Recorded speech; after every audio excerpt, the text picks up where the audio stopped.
Merci Geneviève, bonjour à tous. Alors, on va démarrer sur les chapeaux de roue. Je crois que je vais commencer par Julien, puisque effectivement, c'est la mesure. Donc, on a l'institution française de la mesure avec nous, en la personne de Julien. Beaucoup de travaux en cours chez Médiamétrie, Julien, on le sait, et pas mal de releases dès 2024. Tu peux peut-être nous en dire un mot? Avec plaisir, institution dynamique, parce que 2024, effectivement, nous réserve plein de choses. Janvier 2024, on lance une nouvelle mesure pour le Mediamat, donc la mesure référence de la télé, qui intègre tous les écrans Internet à domicile et devient de fait tout lieu, tous écrans et tout device. Évidemment, c'est un changement très important. On change aussi d'univers de référence et qui a nécessité beaucoup d'échanges avec le marché pour préparer cette conversion et ce passage vers cette nouvelle référence. Le deuxième sujet clé, c'est à la mi-2024, Médiamétrie va lancer une première mesure cross-média publicitaire qui va faire le lien entre la publicité linéaire à la télé et la télé connectée, la CTV. Donc là, il y a évidemment un enjeu clé, c'est l'enjeu des métriques, pour avoir une mesure qui permette et des normes qui permettent de faire le lien de façon équitable entre tous ces inventaires. Les broadcasters sont sur les rangs et donc on mesurera l'ensemble de leurs inventaires de cette façon-là. On a des discussions avec les plateformes, mais pour l'instant, il n'y a pas de roadmap annoncé. Je dirais qu'on est au stade des discussions.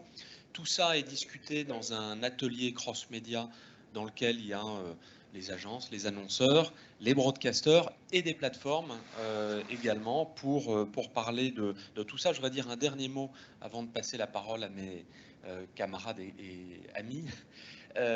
C'est que dans cet univers-là, il y a un nouvel acteur, il n'y a pas que la mesure, il n'y a pas que Médiamétrie. On ne vit pas en vase clos, il y a des ad serveurs. Et il faut bien préciser les choses. L'ad serveur, il délivre la campagne, il permet de faire un ensemble d'optimisation. On a vu toutes les datas qu'on pouvait connecter à ces ad serveurs. Et il va mesurer des impressions. Et à côté, il y a une mesure d'audience qui est produite par un tiers neutre et indépendant, qui va mesurer une couverture sur cible, combien de personnes ont été touchées, et qui va mesurer des contacts. Évidemment, il y a un sujet de connexion entre les deux qui est essentiel pour que les deux puissent dialoguer, par exemple avec des paramètres comme le co-viewing. Derrière une impression, combien de personnes? Ça rejoint un peu ce que présentait TF1 Claire et sur le TF1+, c'est la connexion entre les différents utilisateurs derrière un écran. L'enjeu clé derrière ça, c'est créer un langage commun, créer une monnaie, c'est le rôle d'une mesure d'audience, et fuir tout ce qui va être l'automesure et les données qui seront uniquement propriétaires pour créer la confiance sur le marché. Merci Julien. Et Hortense, pourquoi c'est vraiment très important, là, en ce moment, maintenant, de faire évoluer nos mesures, notamment pour la télévision?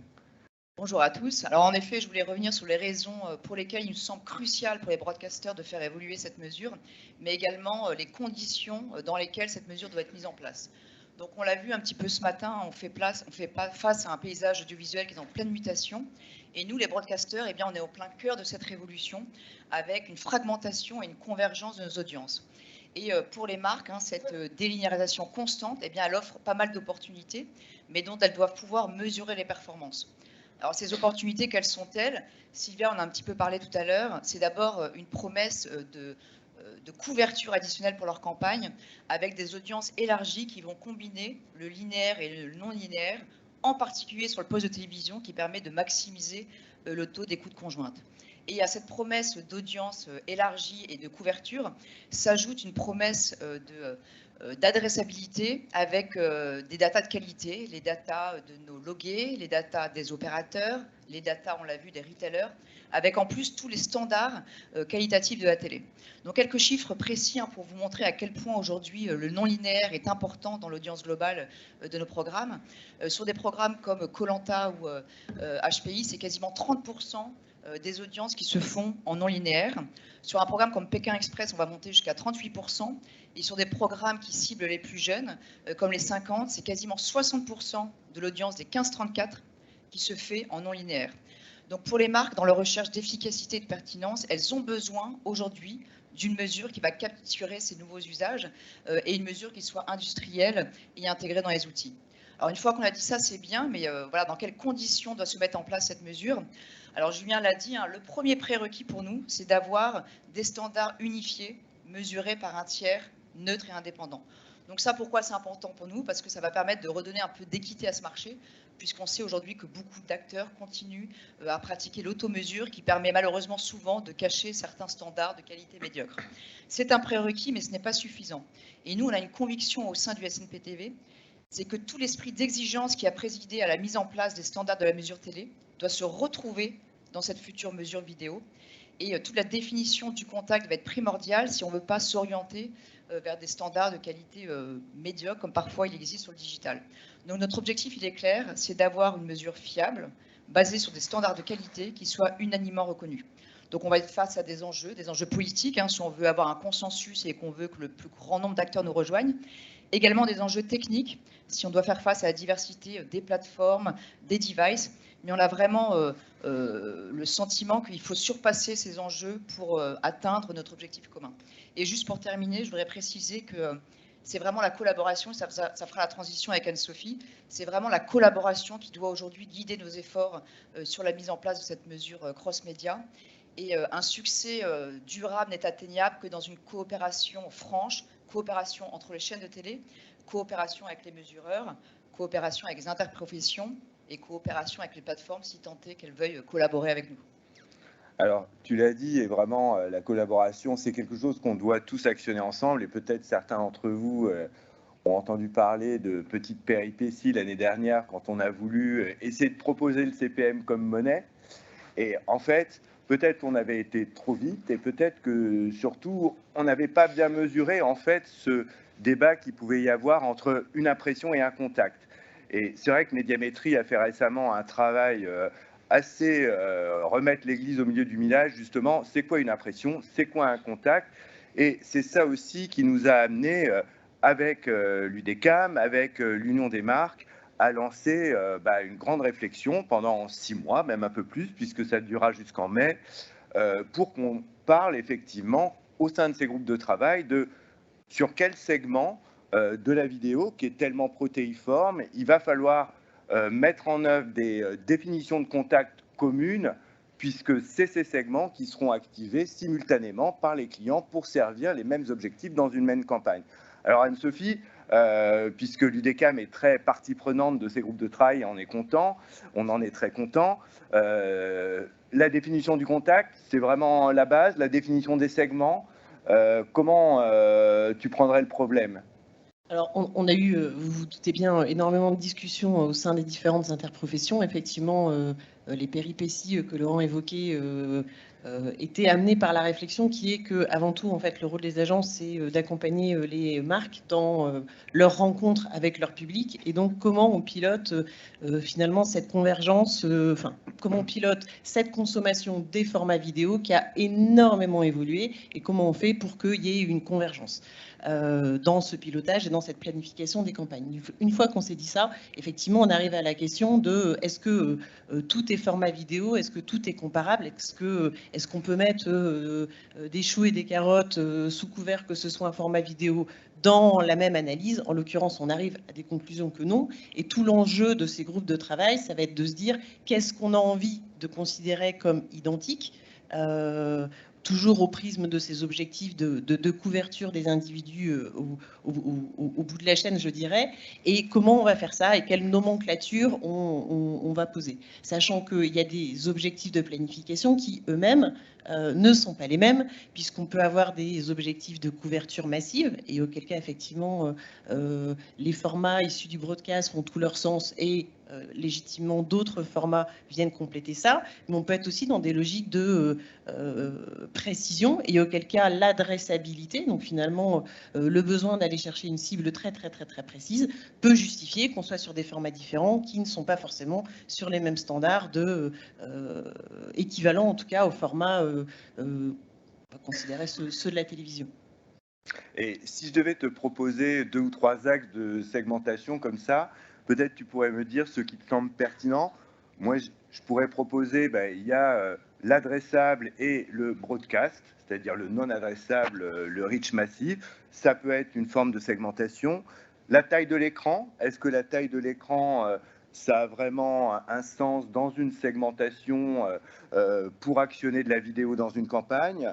Est-ce que la taille du contenu, enfin la longueur du contenu dans lequel la publicité est insérée, c'est aussi un élément qui peut constituer un segment homogène? Et on pourrait décliner jusqu'à la longueur du spot, puisque est-ce que c'est 6 secondes, 20 secondes, 30 secondes?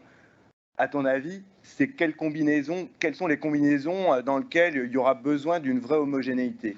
En fait, je trouve que tes questions, elles sont ultra légitimes et à la fois, en fait, je trouve qu'on s'est collectivement, encore une fois, beaucoup perdu dans la technologie, dans les wordings, dans la tuyauterie, etc., etc. Pour répondre à ta question, je dirais qu'avant tout, il faut qu'on se repose la question du pourquoi faire.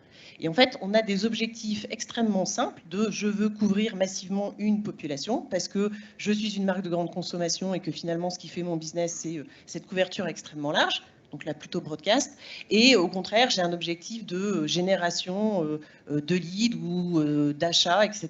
et donc un besoin X et Y. Et en fonction de ça, en fait, je pense qu'on va répondre à ces différentes questions, parce que le message que je vais faire pour le premier objectif est forcément pas le même, et donc c'est pas le même format, et donc c'est pas forcément les mêmes populations. Les populations amènent eux-mêmes des canaux qui ont leur code, donc etc., etc. Donc pardon, parce que je ne fais pas du tout une réponse à côté. J'essaie justement de se dire que c'est une formidable opportunité pour le marché de s'affranchir un petit peu en fait de la complexité de nos environnements et de se remettre la question de pourquoi faire. Et je pense que justement, on remettra beaucoup de force et de pertinence à tous les médias de contenu de pour de vrai, et on remettra la technologie à la place qu'elle doit être, extrêmement utile, extrêmement pertinente, mais avant tout un facilitateur et pas une fin en soi.